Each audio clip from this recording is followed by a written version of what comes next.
NBC Sports presents the third AFL NFL World Championship game, the Super Bowl. The American Football League champions, the New York Jets, versus the National Football League champions, the Baltimore Colts. From the Orange Bowl in Miami, Florida, the city of Miami hosts for this Super Bowl game, and a wonderful host it's been. The temperature right now is 72 degrees. The wind is going to be a factor here. It's gusty now, 15 miles an hour, and we have a 20% chance of rain. It rained last night hard for several hours. The field was covered, though, and appears to be in very good shape. And they could have sold 150,000 tickets for this game. Tickets have never been more scarce than they were here in Miami for the third Super Bowl game. I'm Kurt Gowdy. I'm going to call the play for you. Analyzing the game will be Kyle Rote and L.D. Rogatis. They were both National Football League stars, and also they followed the AFL this season on television on NBC, so they know both leagues very well. Also, Jim Simpson is going to be with us, and he'll be roaming the field for some interesting interviews. Well, you've all read and heard all kinds of pregame dope during the week. I think one big sidelight has been Joe Namath. Joe Namath, of course, is the man that the Colts have to stop. If Namath has a good day, the Jets are usually good. If he doesn't, they have trouble. But Namath has not been bashful this week. He's come down here to Miami, and he has said that the Jets are going to win. He doesn't even predict it. He said, I guarantee a Jet victory. He has downgraded the opponent, the quarterback, Earl Morrall. And this is supposed to now give Baltimore even more of an incentive, and they say that it has added maybe a 2-touchdown edge to the Colts. We'll see how it all comes out. Joe Namath has been on a spot, but he's even more on a spot now. This summer, Jets earned their berth here in the Super Bowl by beating Oakland 27-23 in the AFL title game on December 29th in New York. On that same day, Baltimore won the NFL championship with a 34-0 rout of Cleveland. The Jet game was a thriller. They led 20-16 in the last period. But with less than 9 minutes to go, George Atkinson intercepted a Joe Namath pass intended for Don Maynard. Atkinson goes all the way to the Jet 6 before Namath himself slams Atkinson out of bounds. On the next play, Pete Banaszak scores for Oakland, and the Raiders led 23-20. After the kickoff, Namath found George Sauer with one of the 49 passes that Namath threw that afternoon. The next play was a big one. Namath fires the bomb to Maynard, who turned the tables on Atkinson with a 52-yard circus catch down to the Oakland 6. From there, with 7:47 left to play, Namath again passed to Maynard. Secondary target. It was Joe's third touchdown pass of the day and Maynard's second touchdown catch. It gave the Jets and Eubank a 27-23 victory and their first AFL championship. The NFL title game was a showcase for that magnificent Baltimore defense. It held Cleveland to 56 yards rushing, and Leroy Kelly, the NFL's leading rusher, to only 28 yards. Starting with a scoreless first quarter, the Colts' front four put tremendous pressure on the Brown quarterback, Bill Nelson. But he somehow found Paul Warfield, and Cleveland was on the march. When the drive stalled, a Cleveland field goal attempt was deflected by Bubba Smith and recovered by Baltimore. Browns coach Blanton Collier said it was the turning point of the game. After Baltimore scored on a Lou Michaels field goal, Earl Morrall passed to Jimmy Orr to start a Colt march. 5 plays later, Tom Matty made it 10-0, going over from the 1. It was all downhill for Cleveland after that. Bill Nelson was intercepted by Mike Curtis, who juggled the ball but held it before stepping out. Baltimore made it 17-0 3 plays later when Matty scored. And in 9 of their last 10 games, the Colts have not yielded a touchdown until they were at least 17 points ahead. In the second half, Matty got his third touchdown, and Baltimore won it 34-0. Cleveland's first shutout since 1958.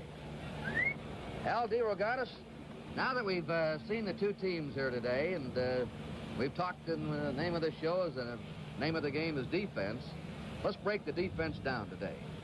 Kurt, let's just talk about briefly the 3 segments really that we'll concentrate on. 1, the defense against the pass. Secondly, the defense against the rush. Thirdly, we'll be talking about the defense, the deep secondary.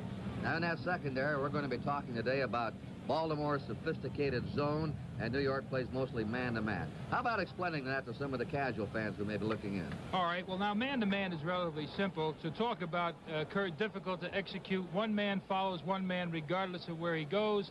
The zone a bit more difficult. We'll be seeing Bobby Boyd coming up, hitting Don Maynard, playing a short area of about 10 yards. We'll see Jerry Logan, the strong safety, going over, covering men deep.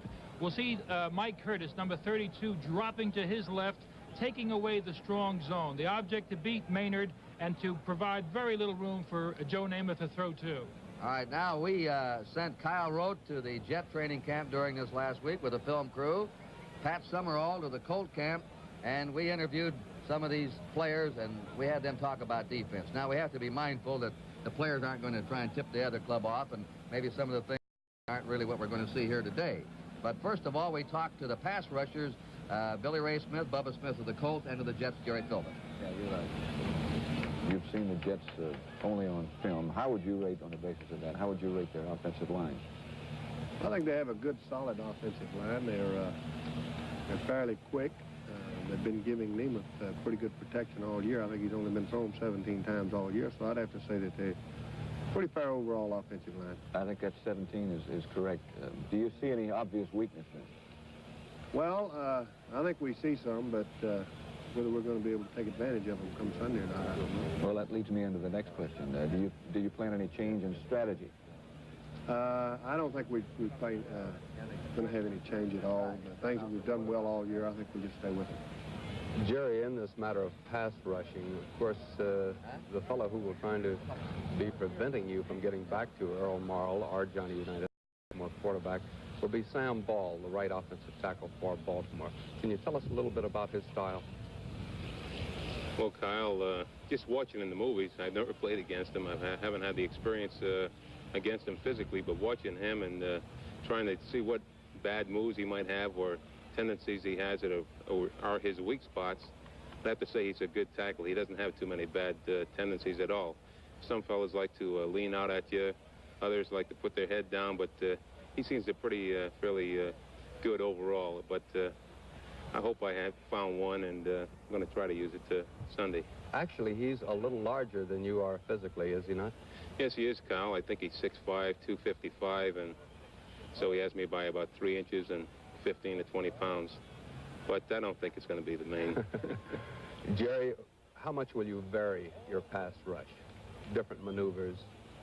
I'd like to say that I split it, taking the inside and outside. Mainly we are responsible for the outside as far as containing the quarterback, but I don't think Morrall likes to roll out of there too often unless the tackles are giving him a lot of pressure, and we hope that maybe that might happen this Sunday. Otherwise, it's any way you can get in there. How about you personally and your rush that you're going to put on Joe Namath? Well, Joe sets rather deep, probably deeper than anybody we've faced all year. And as you know, he is one of the quickest release of the football in the league. And it's just a matter of really of us getting off the ball as quickly as possible and trying to get that extra step while he's going back. And when he turns to look for his receivers downfield, maybe we can be there. Bubba, you say that Namath sets probably deeper than anybody that you've seen all year. Do you figure that might be an advantage or a disadvantage? Well, I might be an advantage as far as I'm concerned because I'm coming off the corner. And a lot of times this year, I know I've overrun the quarterback, and maybe this time when I come around the corner, you'll be right there. It sort of cuts down the angle that you have to turn when you get by the blocker. What about Namath himself? Is he predictable? Have you been able to get a pattern on what he might do? No, I don't think he's predictable at all. He's been very accurate with the long bomb, and he throws it a lot. And if that's any indication of what he's predictable of, then it would be the long bomb. The two teams have been down here for the last 10 days. They both trained at Fort Lauderdale. Neither club made an appearance here, and despite last night's hard rain, this field was covered about 5 o'clock, so we expect it to be very fast today. All right, these teams are about ready to come on the field. Kyle Rote, one of the top players in the history of the Southwest Conference, a tremendous star with the New And now an outstanding telecaster is going to analyze the New York Jets for you. Well, thank you, Kurt. And, of course, now time to meet the members of the New York Jets, the champions of the American Football League. For the New York Jets, the 1968 season was one in which, for, I think, the first time in the team's 9-year history, all of the pieces fell into place. The defensive unit, #1 in the league. Jerry Philbin, one of the best pass rushers in the business. John Elliott, the young defensive right tackle, having a tremendous season. Jim Hudson heading up a strong pass defense, and young Carl McAdams giving great depth, not only on the line, but at the linebacker spot. And offensively, the line gave Joe Namath great protection all season long. The 3 deep receivers got through the season relatively injury-free. And there were 2 preseason trades that worked out beautifully. Offensive guard Bob Talamini coming from the Houston Oilers to give them great flexibility in that front line. And Babe Pirelli coming from Boston to give the team an extremely capable and experienced backup man, back Joe Namath.